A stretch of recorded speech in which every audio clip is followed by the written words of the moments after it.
নমস্কার বন্ধুরা, বাংলার পাকশালায় আপনাদের সকলকে স্বাগত জানাই।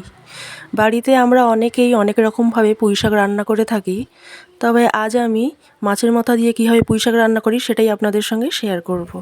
এই রান্নাটা করার জন্য প্রথমেই আমি পুঁইশাক আর পুঁইশাকের ডাঁটা ছোট ছোট করে কেটে ভালো করে ধুয়ে পরিষ্কার করে নিয়েছি। আর নিয়েছি এখানে কুমড়ো, পটল আর মিষ্টি আলু আর কয়টা চেরা কাঁচা লঙ্কা।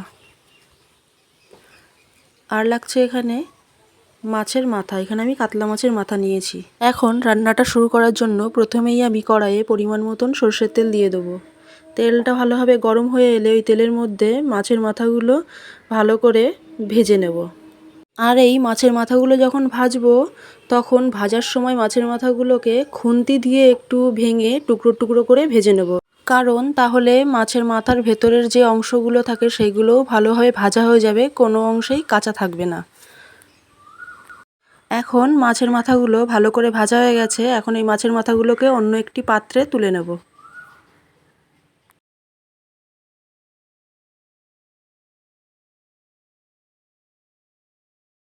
এখন ওই একই তেলের মধ্যে কেটে রাখা সবজিগুলো, যেমন কুমড়ো, পটল আর রাঙা আলু, এই সবজিগুলোকে দিয়ে একটু নাড়িয়ে চাড়িয়ে তার মধ্যে পরিমাণ মতো নুন আর হলুদ দিয়ে ভালো করে লাল লাল করে সবজিগুলোকে ভেজে নেব।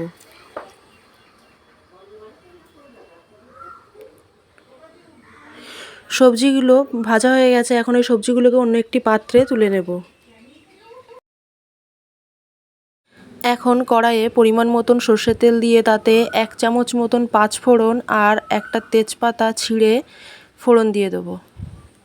ফোড়নটা ভালো করে ভাজা ভাজা হয়ে গেলে তাতে 1 চামচ আদা বাটা, 3 চামচ জিরে বাটা দিয়ে মশলাটাকে কিছুক্ষণ নাড়িয়ে নেব।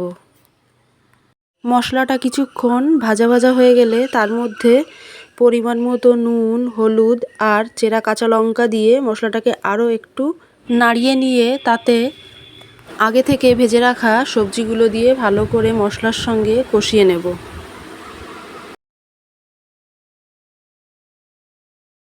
সবজিগুলো যখন ভালো করে কষানো হয়ে যাবে তখন ওই সবজির মধ্যেই আগে থেকে কেটে রাখা শাক আর ডাঁটাগুলো দিয়ে সবজির সঙ্গে শাকগুলো ভালোভাবে নাড়িয়ে কিছুক্ষণ ভেজে নেব। এইভাবে কিছুক্ষণ ধরে সময় নিয়ে নাড়িয়ে নাড়িয়ে ভাজতে ভাজতে যখন শাকের থেকে জলটা বেরিয়ে আসবে তখন শাকের পরিমাণটাও আস্তে আস্তে কমে আসবে। আর এই রান্নাটা করার সময় গ্যাসের ফ্লেমটা লো টু মিডিয়ামে রেখেই রান্নাটা করতে হবে, কারণ এই রান্না করার সময় এর মধ্যে আমি আলাদাভাবে কোনো রকম জল ব্যবহার করব না। গ্যাসের ফ্লেম লোতে রেখেই আস্তে আস্তে ঢেকে রান্নাটা করতে হবে। এখন এই সবজির মধ্যে আমি মাছের মাথা দিয়ে ভালোভাবে মিশিয়ে নিয়ে সবজিটাকে ঢেকে 10 মিনিট মতন রান্না করে নেব।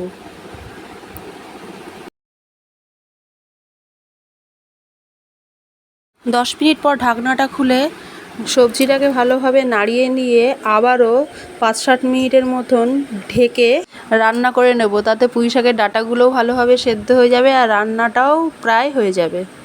এখন ঢাকনাটা খুলে আবারও সবজিটাকে কিছুক্ষণ নাড়িয়ে নিয়ে এবার ডাঁটাগুলো চেক করে নেব সেদ্ধ হয়েছে কিনা। ডাঁটাগুলো ভালোভাবে সেদ্ধ হয়ে গেছে। এখন পুঁইশাকের মধ্যে স্বাদ মতো চিনি দিয়ে চিনিটাকে ভালোভাবে পুঁইশাকের মধ্যে মিশিয়ে নিয়ে গ্যাসের ফ্লেমটা অফ করে অন্য একটি পাত্রে নামিয়ে নিলেই রেডি মাছের মাথা দিয়ে পুঁইশাক চচ্চড়ি। আপনাদের যদি আমার এই রান্নাটা ভালো লেগে থাকে তাহলে কমেন্ট করে জানাবেন আর সাবস্ক্রাইব করে আমার পাশে থাকার অনুরোধ রইল।